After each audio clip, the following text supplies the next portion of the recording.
Good morning students. ये आपका chapter 1 history part 2 है, द फ्रेंच रिवॉल्यूशन का क्रैश कोर्स वीडियो। हमने पिछले क्लास में सबसिस्टेंस क्राइसिस के बारे में पढ़ लिया था, है ना। यहाँ पे food and other needs of people are not meet, this is cause by the economical crisis. Economical crisis के बेसिस पे अगर वहाँ के लोगों का फूड का डिमांड पूरा नहीं हो पाता है, उसे सबसिस्टेंस क्राइसिस कहते हैं। उसके बाद हमने देखा था कि what was the reason behind the French revolution. French revolution के पीछे आखिर रीज़न क्या था। तो tax was increase, price of food, major hand of philosophers and writers, क्योंकि उन्होंने प्रोवोक किया था लोगों को कि आप अपने राइट्स के लिए लड़िए। और दो मेजर फिलोसफर्स कौन कौन से हमारे पास, जॉन ल्यूक और जीन जैक्वस रोसे। और आज हम देखेंगे फ्रेंच के इकोनॉमी के बारे में, ठीक है, कि आखिर उस टाइम पे ऐसा क्या हुआ था। तो economy was fallen down, so Louis 16 increase the tax. मतलब उस टाइम पे इकोनॉमी जो है वो धीरे धीरे गिर रही थी, क्योंकि इकोनॉमी गिरने के कारण हमें पता है हमें बहुत सारा टैक्स पे करना पड़ रहा था, हमें इंटरेस्ट पे करना पड़ रहा था, हमें वर्साइल पैलेस को मेंटेन करना पड़ रहा था। हमने अभी अभी जस्ट 13 कॉलोनीज़ को छुड़ाया था, अमेरिकन कॉलोनीज़ को ब्रिटिश से। तो इस सब में खर्च में इकोनॉमी जो है वो फॉल कर रही थी, इसलिए लुई 16 को टैक्स बढ़ाना पड़ा। Eight that time the power of increasing tax was not only under the monarchs. मतलब कि उस टाइम पे जो टैक्स बढ़ाने का जो पावर था वो सिर्फ मोनार्क मतलब किंग के पास नहीं हुआ करता था। इसके लिए उन्हें स्टेट जनरल की मीटिंग बुलानी पड़ती थी। इसकी स्टेट जनरल की, in the state general meeting the leaders of all the states gather at one place. क्योंकि इसमें क्या होता था कि एक प्लेस पे बहुत सारे लोग गैदर होते थे, मतलब सारे लीडर्स तीनों स्टेट्स के, और वहाँ पे इंपॉर्टेंट मैटर्स को डिस्कस किया जाता था। जो लास्ट स्टेट जनरल की मीटिंग हुई थी वो 1614 में हुई थी। Only monarch have the power to call meeting, और सिर्फ मोनार्क के पास ही, मतलब जो किंग है उन्हीं के पास पावर था कि वो मीटिंग को बुला सकते थे। Only monarch have the power to call the meetings. On 5 May 1789 king call the meeting of state generals in Versailles palace. और 5 मई 1789 को क्या हुआ कि किंग ने वर्साइल पैलेस में एक मीटिंग बुलाई। अब उस मीटिंग में क्या हुआ वो देखते हैं, ठीक है। तो वहाँ पे फर्स्ट स्टेट, सेकंड स्टेट और थर्ड स्टेट तीनों के लोग आए, ठीक है। तो फर्स्ट स्टेट के 300 मेंबर्स आए, सेकंड स्टेट के 300 मेंबर्स आए और थर्ड स्टेट के 600 मेंबर्स आए, ठीक है।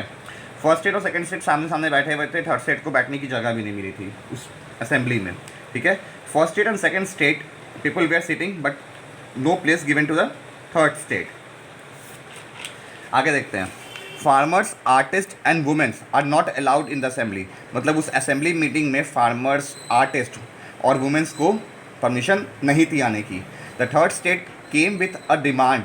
जो थर्ड स्टेट थे वो एक डिमांड के साथ आए थे जो कि 40,000 शब्दों में था, ठीक है। बट उस टाइम उस चीज़ को भी कोई तवज्जो नहीं दी गई, उस पर कोई टाइम नहीं दिया गया कि उस चीज़ को वो सुन भी पाए, ठीक है।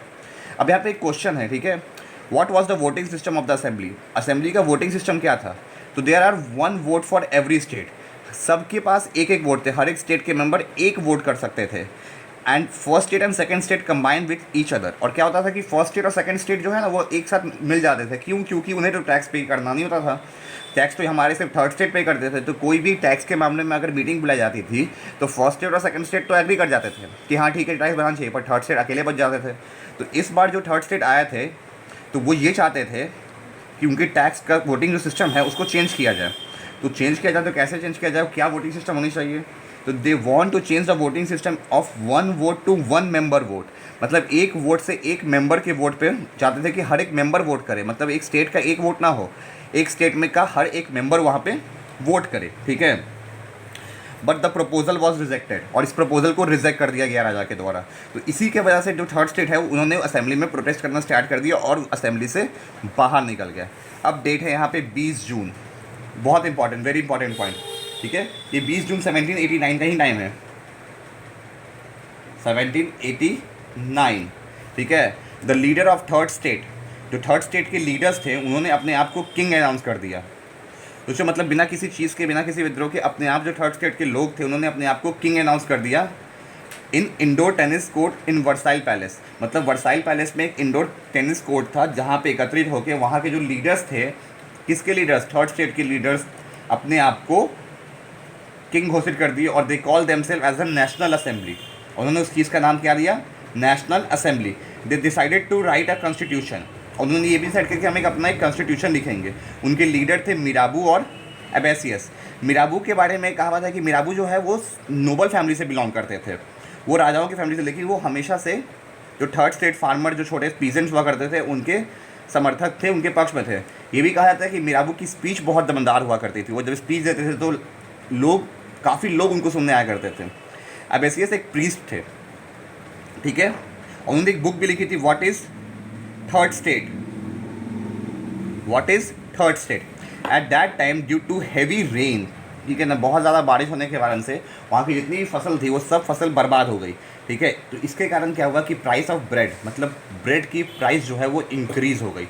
अब डेट है 14 जुलाई 1789, फ्रेंच रिवॉल्यूशन का दिन। उस दिन एक रूमर फैल गया कि जो सेकंड स्टेट और फर्स्ट स्टेट के लोग जो हैं वो थर्ड स्टेट की फसल और उनके घर पे आक्रमण करने वाले हैं, ठीक है। तो इसी बेसिस पे क्या हुआ कि जो थर्ड स्टेट के लोग थे वो काफ़ी गुस्से में आके उन्होंने नोबल फैमिली पे अटैक कर दिया। दे अटैकिंग द नोबल फैमिली, और उनके घर को लूट लिया गया और जितने भी इंपॉर्टेंट डॉक्यूमेंट्स थे सबको जला दिया गया। और यही था नाउ